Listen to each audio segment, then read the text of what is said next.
fijan solamente en el movimiento de la lámina retrodiscal. ¿Ya? ¿Alcanzan a ver? Podemos ver acá, ahí vemos la lámina retrodiscal, ya el desplazamiento hacia abajo y hacia adelante, ¿lo ven?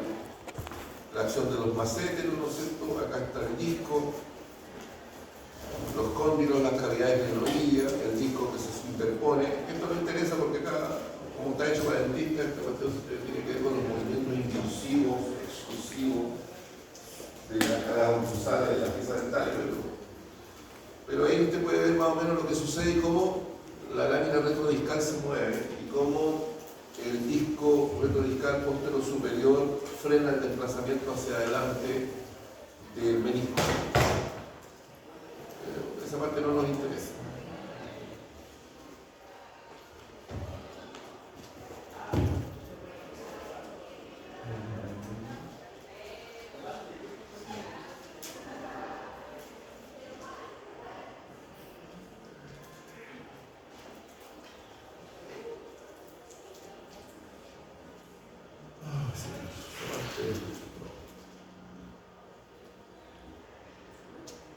A ver, ¿quién gastó tanta plata en hacer esto? Ahí está la acción del pterigoideo interno, ahí está el macétero, acá está la acción de los pterigoideos externos. Ven que tienen diferentes roles, pero eso yo no lo expliqué.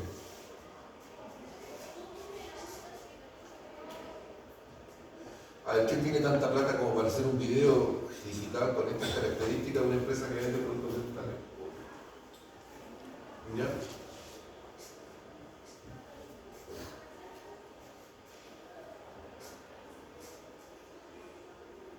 Para que usted se dé cuenta del nivel de investigación y conocimiento que hay al respecto. Bueno, la larga se caen los dientes, sí. Pero ya les dije que yo voy a hacer lo mismo que yo más. Voy a ir a la otra cementerio, eso bueno.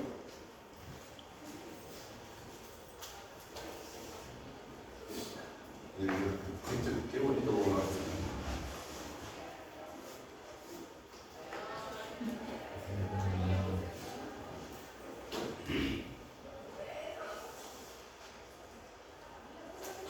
Si usted se da suficiente tiempo de investigar en YouTube, hay un montón de material que es bueno y otro que es malo.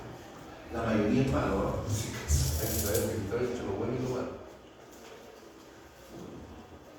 ¿Ven los ejes? Que el polo interno va hacia atrás. Ahí está el movimiento de los discos. Acá. Eso es suficiente. Vamos ahora, los voy a torturar con algo más entretenido.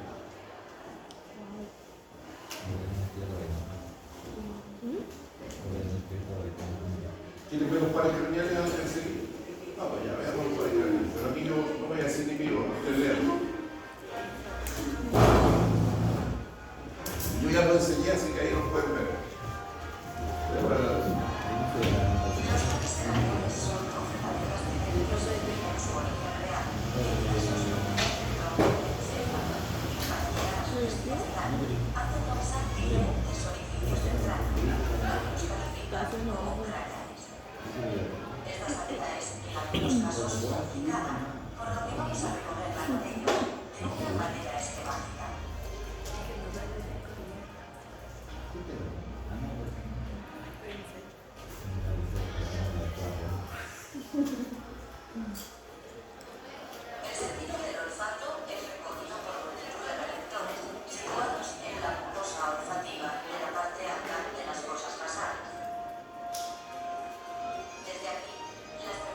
Nerviosas atraviesan la lámina cribosa de delmoides y se reúnen en el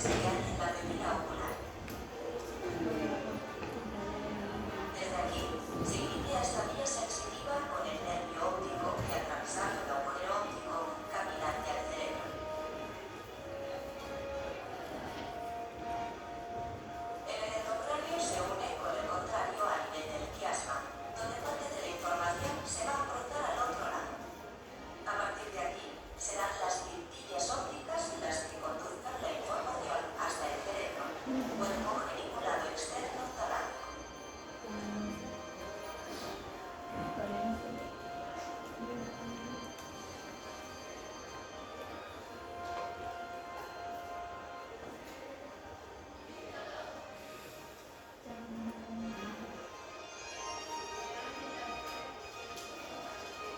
Los nervios oculomotores, pares craneales 3, 4 y 6, tienen su origen real en núcleos troncoencefálicos. Desde ahí, se dirigen hacia adelante, relacionándose con el seno cavernoso lateral a la silla turca, y atravesando la inferidura esfenoidal, entran en la órbita para inervar a los músculos del hombro. Además, el tercer par tiene el ganglio oftálmico junto al nervio óptico, que se relaciona con la inervación parasimpática de la musculatura ciliar del globo ocular.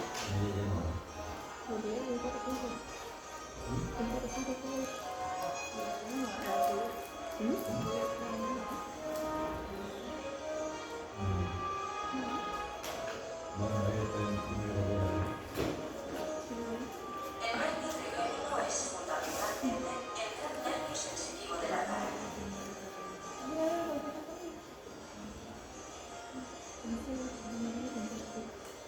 Emerge del tronco del encéfalo, protuberancia, para dirigirse hacia el ganglio de gas, donde se encuentran sus cuerpos neuronales y desde ahí se divide en sus tres ramas. Discurre por el techo de la órbita, atraviesa la hendidura esfenoidal y retiras del nervio oftálmico llegan hasta el ganglio de gas, donde se encuentran sus neuronas sensitivas.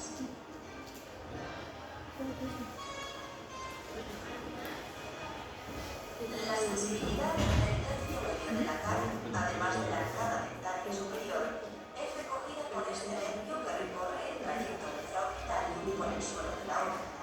Atraviesa la fosa pterigopalatina, después el agujero redondo mayor, y llega hasta el ganglio de gas, donde se encuentran sus neuronas sensitivas.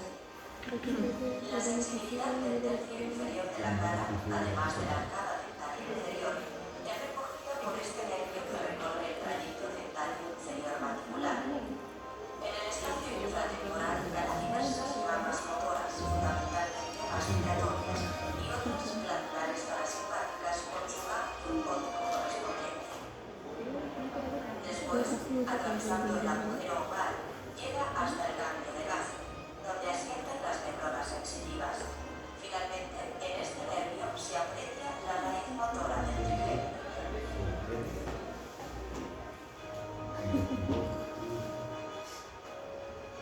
Este nervio discurre por el conducto auditivo interno. Se introduce en el acueducto de Falopio, situándose primero entre el caracol y el vestíbulo. Aquí se sitúa el ganglio genicular. Después, hacia atrás, discurre sobre la ventana oval y bajo el conducto semicircular externo. Finalmente, desciende por detrás de la caja del tímpano, emite algunas ramas, sensitiva y motora, y sale del cráneo por el agujero escleromastoideo. Fuera, se distribuye por la musculatura pública, en la cara.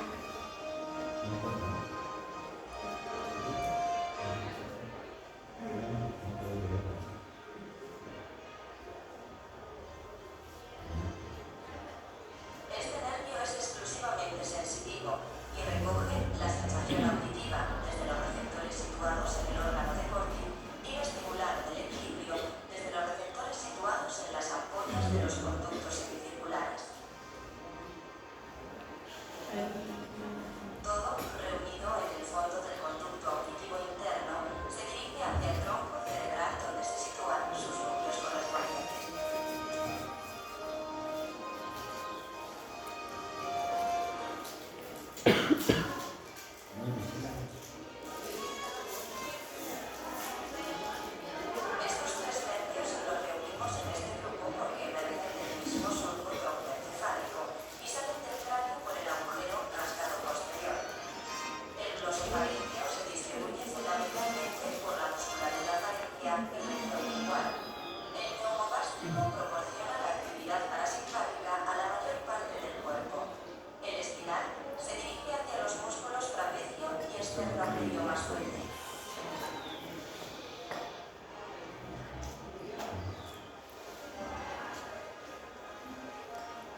evidentemente dice más de lo que dije yo, pero lo que yo les dije ya es más que suficiente. Ahora vamos a buscar el diente a otra cosa.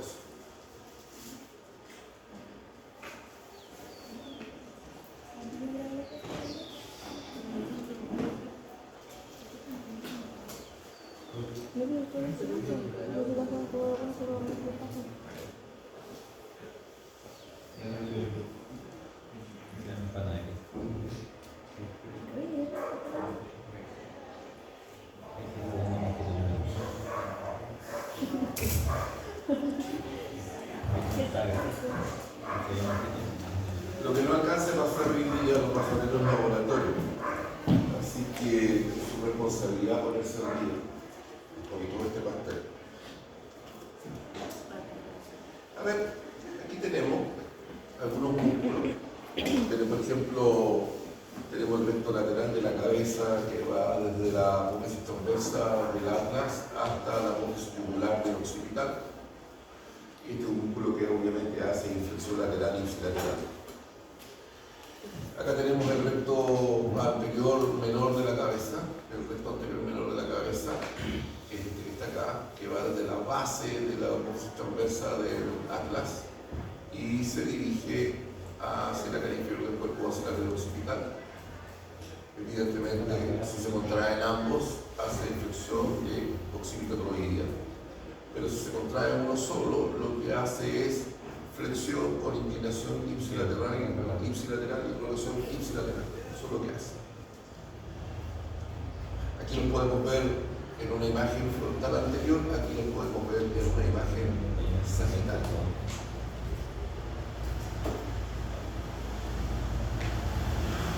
¿Ya?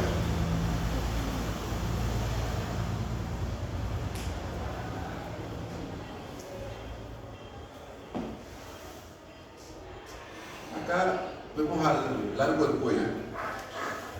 El largo del cuello tiene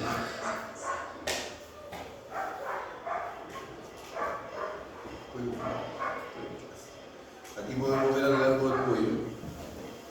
El largo del cuello tiene tres tipos de fibras, unas superiores, unas medias y otras inferiores. Las superiores van desde el tubérculo anterior del arco anterior del atlas y desde el axis y se dirigen a los tubérculos anteriores de la apófisis transversa de C3, C4, C5 y C6. ¿Ya? El otro, el que está más abajito, va desde la parte anterior del cuerpo de T1, T2, T3 y termina igual con sendas lenguas carnosas y sus sendas lenguas tendinosas de los tubérculos anteriores también de C3, C4, C5 y C6. Y por último tenemos las cintas arciformes, que aquí está con el número 2, que va desde el tubérculo anterior del atlas y la cara anterior del cuerpo del axis y rematan acá abajo en la cara anterior del cuerpo de T1, T2 y T3. Ahora, ¿qué es lo que hacen? Todas hacen flexión de cuello sobre tronco.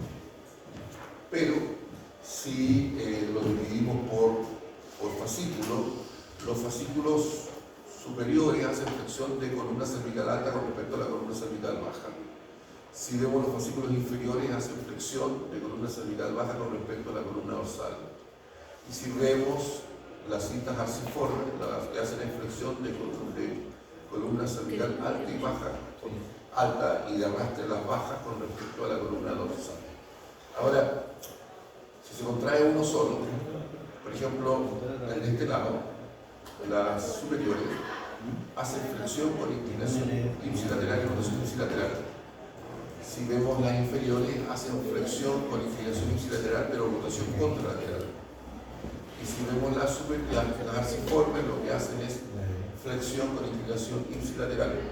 Ya, por eso es suficiente. Aquí tenemos al largo de la cabeza, que antes le llamaban recto anterior mayor, ahora le llaman el largo de la cabeza. El largo de la cabeza va desde la cara inferior del cuerpo occipital hasta los tubérculos anteriores de la apófisis transversa de C3, C4, C5 y C6. Que lo que hacen es flexión de cabeza-cuello. Flexión de cabeza sobre cuello y por arrastre flexión de columna cervical alta con respecto a la baja. Si se contrae uno solo, hace flexión con inclinación ipsilateral y rotación ipsilateral. A ver, yo digo esto como si fuera algo súper fácil, pero ¿me entienden? Con la mano en el corazón. ¿No? Pero como dice la vieja, cruz para el cielo, no he hecho ninguna mentira. A ver, no voy a hablar de un músculo en particular, voy a decir simplemente el movimiento. ¿Está? Si el músculo está, los dos están en el medio, los dos uno a cada lado, se contraen los dos hacen flexión, ¿no es cierto? Pero hay unos músculos que están de un lado, si se contraen solo de un lado, hacen flexión con inclinación ipsilateral y rotación ipsilateral. Vale, si el músculo es de la izquierda, la rotación es hacia la izquierda, ipsilateral del mismo lado, contralateral, lado contrario. ¿Vamos? Por ejemplo, voy a dar un ejemplo distinto. Esternocleidomastoideo. El esternocleidomastoideo que todavía no aparece, se fijan los dos tercios externos de la línea curva occipital superior, en la cara externa y borde anterior del apófisis mastoide, y después por dos manojos musculares se divide en un manojo external y otro clavicular. El manojo external en la parte antero-superior adyacente a la escotadura external, ¿no es cierto?, del mango del esternón, y el manojo clavicular plano en el cuarto interno de la cara superior del extremo medial de la clavícula. ¿Qué hace el esternocleidomastoideo? Hace extensión de cabeza sobre el cuello por arrastre y flexión de cabeza, cuello sobre tronco. Pero si se contrae uno solo, hace extensión de cabeza sobre el cuello por arrastre y flexión de cabeza sobre el cuello, de cabeza, cuello sobre tronco, y hace inclinación ipsilateral. Y el esternocleidomastoideo derecho hace rotación contralateral, rota hacia la izquierda, siendo un esternocleidomastoideo derecho, significa que rota hacia el sentido contrario al lugar donde está el músculo. Entonces, ¿se entiende el concepto de lo que es ipsilateral y contralateral? Cuando rota hacia el mismo lado donde está el músculo es ipsilateral. Cuando rota en el sentido contrario donde está el músculo se llama contralateral. Vuelvo acá. Hasta el momento no he dicho, pues no repito ninguna mentira. Si se contrae este solito, hace flexión de cabeza sobre cuello, inclinación ipsilateral y rotación ipsilateral, porque rota hacia el mismo lado de él donde está el músculo. Músculos infraioideos. Acá lo que tenemos es al digástrico, ¿lo ven? El digástrico se fija por adelante en la fosita digástrica, pasa al nivel del asta o cuerno menor del dioides, porque le hace un ojal acá, hay una bandaleta tendinosa que le sirve como punto de donde se refleja, porque el digástrico tiene dos vientres en serie, es decir, un vientre anterior, un tendón de inserción en la mandíbula, un vientre anterior, un tendón intermedio, un vientre posterior y un tendón de inserción posterior. Entonces tenemos en la fosita digástrica, que sabemos que está en el borde inferior del cuerpo de la mandíbula, pasa por el ojal, por el tendón intermedio y termina ¿dónde? En la ranura digástrica que está por dentro de la apófisis mastoide. ¿Qué es lo que hace el digástrico? Hace apertura bucal, abre la boca. Eso es lo que hace. Obvio que no solo abre la boca, puede también hacer una... ¿Se acuerdan del... para atrás? La retropunción de la mandíbula, y también puede hacer dilución ipsilateral. La lleva a hacer una dilución ipsilateral. Y después tenemos ese que está ahí, ¿lo ven? El que está con el número 1 es el miloidoideo. Usted ya sabe dónde se fija el miloidoideo, porque yo les enseñé la mandíbula en el laboratorio. Le dije que la cara interna de la mandíbula tenía una línea que se llamaba línea del oblicuo interna, que también se llama línea miloidoidea. Por lo tanto, obviamente se fija en la línea miloidoidea de la cara interna de la mandíbula. Sus fibras más mediales se entrecruzan con las más mediales contralaterales y las más posteriores terminan fijándose en la cara anterior y borde superior del cuerpo del dioides. Que lo que hacen forman parte del piso de la cavidad bucal y evidentemente también concurre a la apertura bucal. Ojo, si el punto fijo está aquí arriba, ¿qué es lo que hacen? Lleva el dioides hacia arriba y hacia adelante. Ahora, ¿el dioides se dirige hacia arriba, hacia adelante todo el tiempo? Sí. Cuando ella está tragando el agua, el dioides sube. Cada vez que yo trago, el dioides sube. Tóquense acá el dioides y traguen a cualquier cosa, saliva. Y si usted traga, se da cuenta que el dioides sube. Bueno.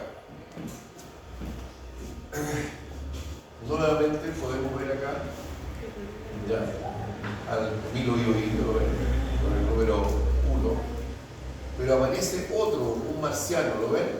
El genio ioidio con el número 2, ¿lo ven? Ahí está. Y aparece un marciano que es el genio gloso, pero eso lo voy a enseñar en disjuntivo. Entonces, ¿se acuerdan de las apófisis geni que le cambiaron nombre y ahora se llaman espinas mandibulares, que están en la cara posterior del cuerpo de la mandíbula ahí, que son 4. Las 2 superiores son para el genio gloso, las 2 inferiores son para el genio ioidio. Vale decir, el genio ioidio se fija por adelante, las 2 inferiores de las espinas mandibulares y se dirigen hacia atrás y ligeramente hacia abajo y rematan aquí en el ioides, en el cuerpo del ioides. Obvio, forman parte del suelo de la cavidad bucal y también concurren a la apertura bucal y también concurren a la elevación del ioides cuando yo trago.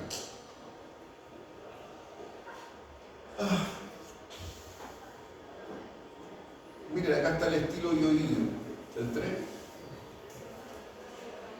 No, este es el digástrico, ese de allá, el 4. El 4 es el estilo ioidio, ¿lo ven? Porque ese es la apófisis tiroides, ese es el 4. El estilo ioidio se fija por arriba en la base de la apófisis tiroides. La parte posterior de la base de la apófisis tiroides se dirige hacia abajo y hacia adelante y hacia adentro y termina en el cuerno menor. Y ahí termina acá en el cuerno menor y cuerpo del ioides. Lleva el ioides, a diferencia de los otros que lo llevan el ioides hacia arriba y hacia adelante, este lo lleva hacia arriba y hacia atrás. Y si contrajera hipotéticamente, no solo lo llevaría al ioides hacia arriba, hacia atrás y hacia afuera. Después tenemos que hablar de los que están acá abajo. El 1, ¿lo conocen? El 1 es el homo ioidio. Por ahí está, homo ioidio. El homo ioidio, al igual que el digástrico, tiene 2 vientres, pero a diferencia del digástrico, que los vientres son fusiformes, estos son vientres acintados, una cinta. ¿Ya? Y como usted ve, se fija en el cuerpo del ioides por abajo. Y ahí se dirige hacia abajo, hacia afuera y hacia atrás. Tiene un periodo intermedio entre los 2 vientres. ¿Y dónde termina? En las adyacencias. Termina en el borde superior de la escápula, adyacente a la escotadura coracoidea. Por ahí. ¿Qué es lo que hace? Lleva el ioides hacia abajo. Concurre también a la apertura bucal. Pero, vamos a decir algo hipotético, muy poco probable, pero teóricamente es posible. Si tuviera mucha fuerza, llevaría a la escápula hacia arriba y hacia adelante, como si fuera, ¿se acuerdan del pectoral menor? Que yo decía que hacía antepulsión con abducción. Bueno, pues haría elevación con antepulsión. Haría elevación con antepulsión. Si es que tuviera la fuerza suficiente, pero es muy leve. Y después vemos acá el externo ioidio, el 7, y el externo tiroidio. Bueno, el externo tiroidio va desde el mango del esternón, ¿ya? Y termina en una fascia que se fija en la línea obliga, en una línea obliga que está en la cara externa del cartílago tiroideo. Y después tenemos acá con el 2, el tiroioidio. El tiroioidio se fija en esta misma fascia donde había terminado el externo tiroideo, que se fija en la línea oblicua del cartílago tiroideo y que remata acá en el asta mayor, parte inferior, ¿no es cierto?, del cuerpo del ioides. Y después tenemos el externo ioidio, que va a algunos le dicen esternocleido, porque algunos dicen que se fija también en la clavícula, pero va desde el mango del esternón y termina fijándose en el borde inferior del cuerpo del ioides. Todos estos infraioides de alguna manera concurren a deprimir el ioides hacia abajo y hacia atrás y de esa manera ayudar a la apertura bucal. ¿Sí?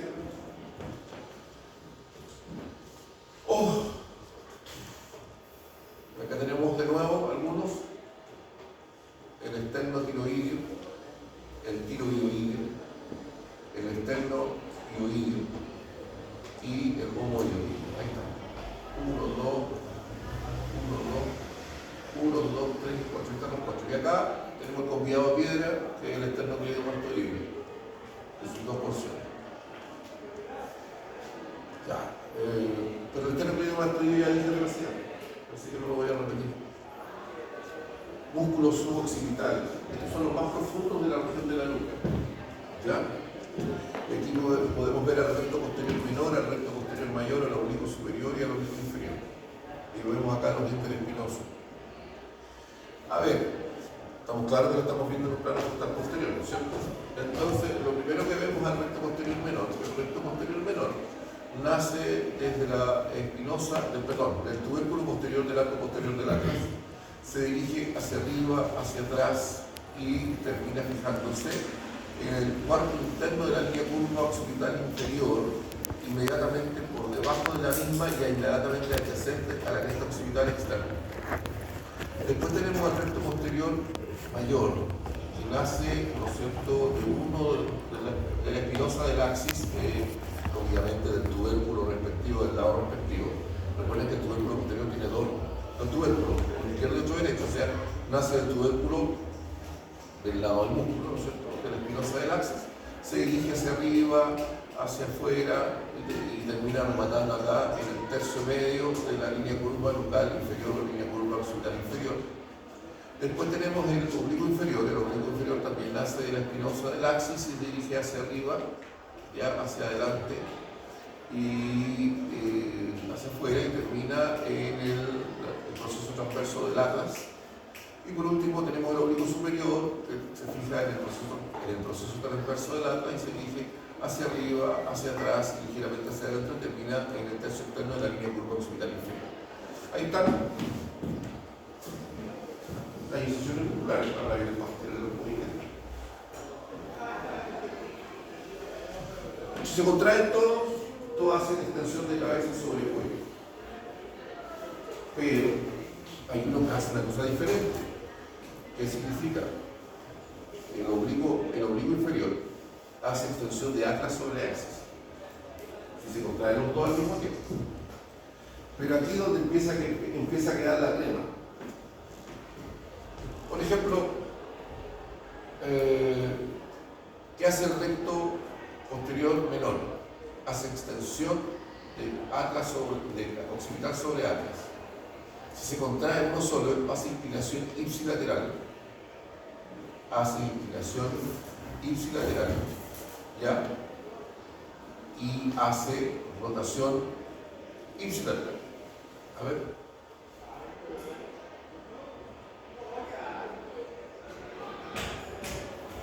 Sí, ipsilateral. Ahora, ¿qué hace el recto posterior mayor? Se contrae solo extensión con inclinación ipsilateral, rotación ipsilateral.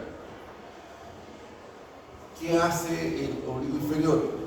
Hace extensión del atlas sobre axis, inclinación ipsilateral, pero rotación ipsilateral. ¿Qué hace el oblicuo superior? Hace extensión de atlas, de occipital sobre el atlas, inclinación ipsilateral y rotación contralateral. O sea, las cosas son diferentes. Obviamente los interespinosos, que son dos lengüetas carnosas que van desde los tubérculos respectivos de la espinosa supradyacente a la base de los tubérculos respectivos infradyacentes del mismo lado, y que hacen extensión intervertebral. Aquí los volvemos a ver, ¿ya? Y esto más o menos nos da la idea de las direcciones relativas. Por eso ven que este va de abajo hacia arriba y ligeramente de adelante hacia atrás. Por eso hace rotación contralateral, a diferencia de estos que hacen rotación ipsilateral. Ya. Angular del homóplato. El angular del homóplato, como usted puede ver, nace del borde, el ángulo superior interno de la escápula y borde vertebral adyacente, y ahí se dirige hacia arriba y remata en cuatro lengüetas tendinosas, carnosas que rematan en sus cuatro lengüetas tendinosas y que van a llegar a la posición transversal del atlas y a los tubérculos posteriores de los procesos transversos de C2, C3, C4 y C5. ¿Qué es lo que hacen? Si el punto fijo está abajo, hacen extensión de cuello sobre tronco. ¿Estamos? Si se contrae uno solo, hace extensión con inclinación ipsilateral y rotación ipsilateral. Por el contrario, si el punto fijo está arriba, lo que hace es llevar la escápula hacia arriba, la aduce y hace campaneo interno. Ahí lo podemos ver por el costado. ¡Ah, qué rico! Los escalenos. Hay escaleno anterior, medio y posterior. Los escalenos, ¿se dan cuenta cuánta materia? Y todavía no he hecho nada de inervación. La inervación la estoy guardando para después, para el laboratorio. Entonces, acá tenemos escalenos. Escaleno anterior, medio y posterior. Y para no olvidarse, usted tiene que contar 4, 5, 3. Lo enseñé el año pasado, pero estoy seguro que se me olvidó. Es una manera de recordarlo. 4, 5, 3.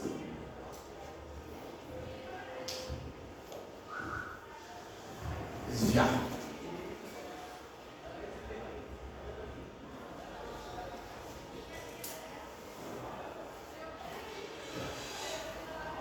El escalero anterior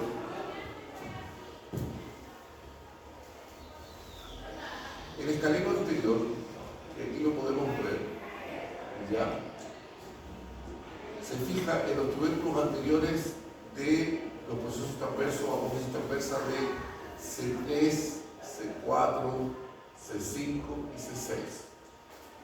Son 4. 4. ¿Ven? Escalero anterior. Aquí quede claro.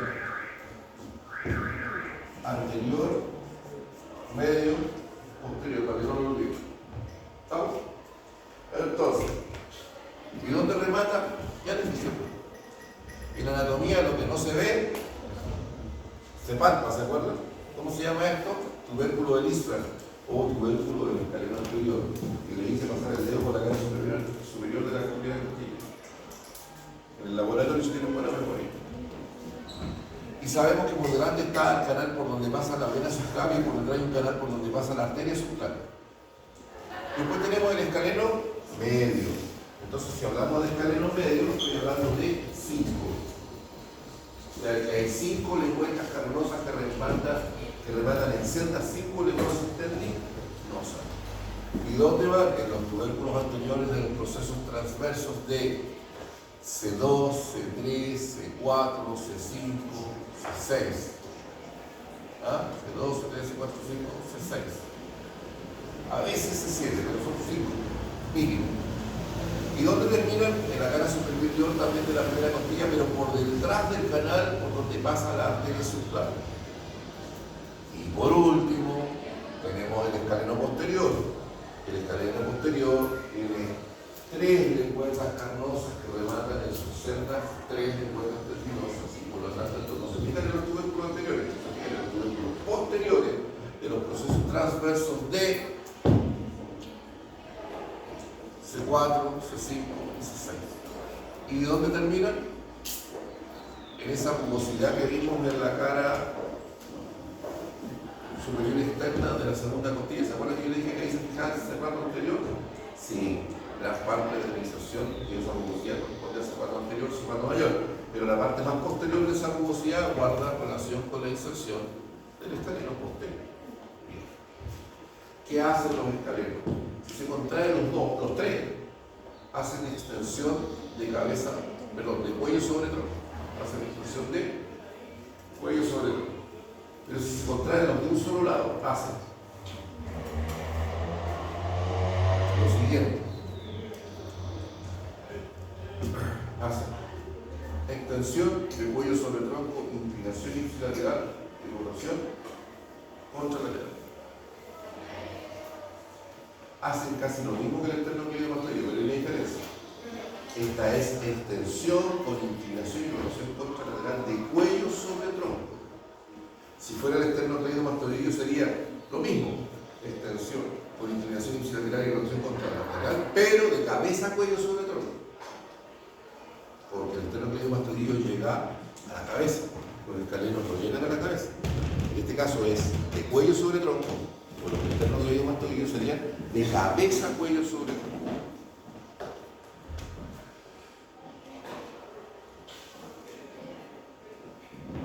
Bueno, esto que están viendo acá, seguro que son las inserciones de quién.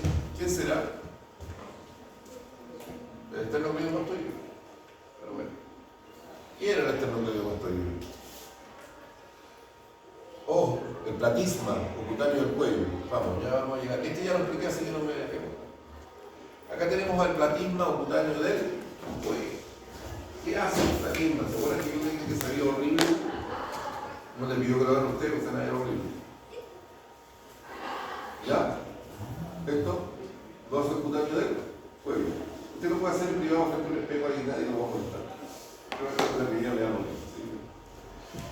¿Dónde se fija? Se fija por abajo en la cara íntima o interna de la piel que recubre el deltoide, fibras anteriores y la parte superior del pectoral mayor.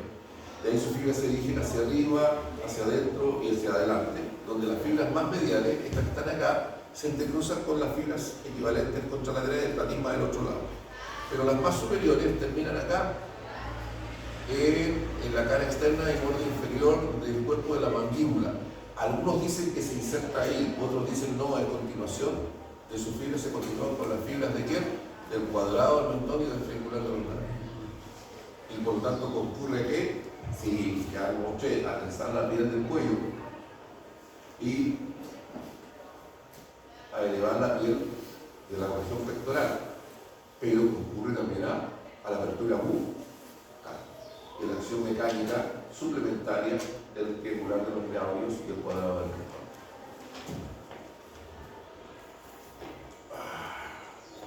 Algunos, porque los tengo que nombrar, porque llegan al tronco igual, pero ya lo habíamos visto. ¿Se acuerdan? El pectoral mayor.